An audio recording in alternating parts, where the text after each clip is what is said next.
रामेश्वरम तमिलनाडु का एक छोटा सा द्वीप है, लेकिन उसके लिए समुद्र से गुजर के जाना पड़ता है। यहाँ के लिए रामेश्वरम के लिए भारत के सभी प्रमुख शहरों से सीधी ट्रेन सेवा उपलब्ध है। अगर आपके शहर से रामेश्वरम के लिए डायरेक्ट ट्रेन नहीं है तो आप चेन्नई से होकर के भी जा सकते हैं। चेन्नई से रामेश्वरम जाने के लिए ट्रेन सेवा भी उपलब्ध है। अगर आप चाहें तो आप ऊपर समुद्र के ऊपर सड़क बनी हुई है उससे भी जा सकते हैं। ट्रेन से चलने का एक अपना अलग ही आनंद है। जब ट्रेन समुद्र के ऊपर गुजरती है उस समय वह दृश्य देखने वाला होता है, जब समुद्र की लहरें ट्रेन के पास छींटे मारती हुई गुजरती हैं। कुछ लोग तो उसको देखने के लिए कैमरे लेकर के रिकॉर्डिंग करना शुरू कर देते हैं। चलिए अब चलते हैं रामेश्वरम की ओर। यह बहुत महान द्वीप है। रामेश्वरम मंदिर परिसर को लगाकर बहुत सारे प्राइवेट होटल हैं। ऑनलाइन होटल रूम बुकिंग भी वेबसाइट पे कर सकते हैं। मंदिर परिसर में धर्मशाला भी है, जिसमें नाम मात्र का शुल्क लेकर कॉमन रूम मिलता है। एडवांस में बुक नहीं कर सकते। वक्त पर मिलने की कोई गारंटी नहीं है। रामेश्वरम देव स्थान का रूम 500 रुपये में आज की तारीख में उपलब्ध है। रामेश्वरम की एक पौराणिक कथा है। पौराणिक कथा के अनुसार भगवान श्री राम ने लंका पर आक्रमण करके रावण को युद्ध में पराजित करके उसका वध कर दिया था। सीता माता के साथ लौटते समय गंधमादन पर्वत पर विश्राम किया। वहाँ के ऋषि मुनियों ने श्री राम को बताया कि रावण ब्रह्म कुल का था और उनको ब्रह्म हत्या का पाप लगा है। ब्रह्म हत्या का पाप शिवलिंग की पूजा करने से ही दूर हो सकता है। भगवान श्री राम ने ऋषि मुनियों की बात मानकर हनुमान जी को शिवलिंग लाने के लिए कैलाश पर्वत भेजा। हनुमान जी ने छलांग लगाई और कैलाश पर्वत पहुँचे, लेकिन कुछ समय लग गया हनुमान जी को तब तक शिवलिंग लाने में। इसी बीच सीता माता ने रेत का ही एक शिवलिंग स्थापित कर दिया। तब तक हनुमान जी शिवलिंग लेकर आ पहुँचे थे। हनुमान जी थोड़ा नाराज़ हो गए कि मेरा शिवलिंग क्यों नहीं रामचंद्र जी स्थापित कर रहे हैं। तब भगवान राम ने हनुमान से कहा कि अगर तुम इस शिवलिंग को उखाड़ कर फेंक दो तो मैं तुम्हारा शिवलिंग स्थापित कर दूंगा। हनुमान जी ने पूरा जोर लगाया, लेकिन वह उस शिवलिंग को उखाड़ नहीं पाए, बल्कि बहुत दूर एक पर्वत पर जाकर गिरे। तब हनुमान जी को अपनी गलती का एहसास हुआ। इसके बाद रामचंद्र जी ने हनुमान जी का भी शिवलिंग वहाँ पड़ोस में ही स्थापित कर दिया। इस प्रकार से वहाँ पर 2 शिवलिंग बने हुए हैं। रामेश्वरम का महात्म्य। रामेश्वरम 4 धामों में से एक धाम है और 12 ज्योतिर्लिंगों में से एक ज्योतिर्लिंग है। रामेश्वरम को दक्षिण भारत की काशी भी माना जाता है।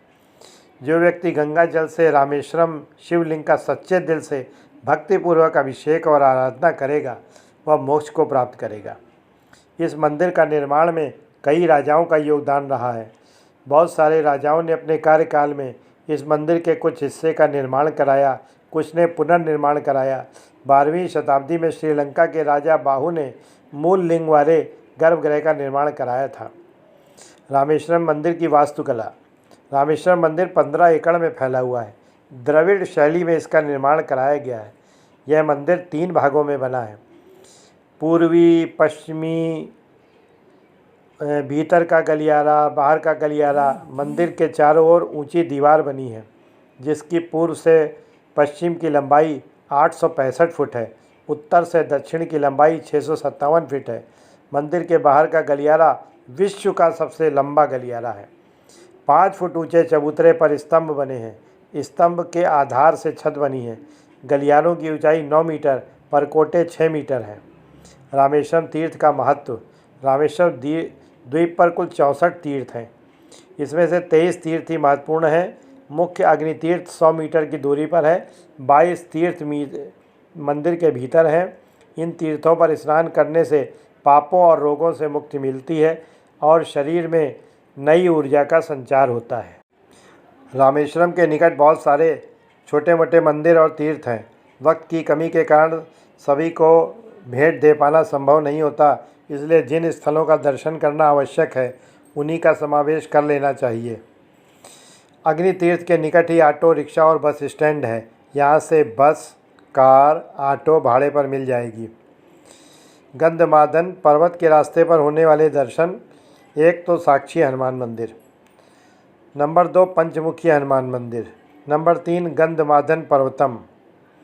पवन ब्रिज रास्ते के स्थल के दर्शन में कलाम स्मारक, रामेश्वरम मंदिर से 5 किलोमीटर की दूरी पर पंजू केलऊ स्थित APJ अब्दुल कलाम जी का स्मारक बनाया गया है।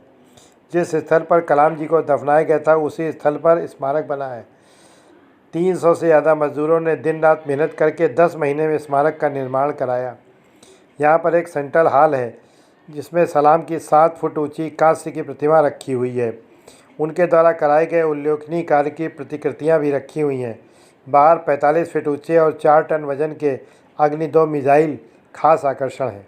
विलुंदी तीर्थ, इसके अलावा कलाम स्मारक से 2 किलोमीटर की दूरी पर विलुंदी तीर्थ है। विलुंदी तीर्थ रामेश्वरम का पवित्र तीर्थ में से एक तीर्थ माना जाता है। इस तीर्थ पर सीता जी को जब प्यास लगी तो भगवान राम ने सीता की प्यास बुझाने के लिए समुद्र में तीर मारा था। समुद्र के पवित्र जल से गंगा की धारा उत्पन्न हुई थी। पंबन पुल, यहाँ 2 पुल बने हैं, रेल और सड़क पुल। दोनों पुल पंबन गांव के पास बने हैं, इसीलिए इसको पंबन नाम से जाना जाता है। धनुषकोटी रास्ते के दर्शन, यह मंदिर भी रामेश्वरम से 8 किलोमीटर की दूरी पर है। जटा तीर्थ, यह मंदिर से 1.5 किलोमीटर की दूरी पर है। धनुषकोटी रामेश्वरम से 26 किलोमीटर की दूरी पर है। यहाँ पहले पवन से धनुषकोटी एक रेल चलती थी। ये उभरता हुआ पर्यटन स्थल था, लेकिन बाद में यहाँ पर एक ऐसी हवा चली और एक ऐसा तूफ़ान आया जिसमें बहुत सारे 115 मुसाफिरों की मृत्यु हो गई। इसके कारण अब यह बंद कर दिया गया है, लेकिन यह बहुत ही अच्छा है। धनुषकोटी देखने के लिए बहुत सारे लोग करते हैं। इस प्रकार से रामेश्वरम की यात्रा करें, आपकी रामेश्वरम यात्रा सफल हो।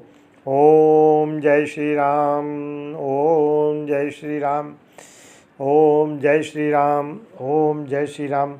रामेश्वरम महाराज की जय, रामेश्वरम महाराज की जय। यहाँ हमारी रामेश्वरम यात्रा खत्म होती है और आप भी रामेश्वरम यात्रा का आनंद लें और इसका आनंद लें।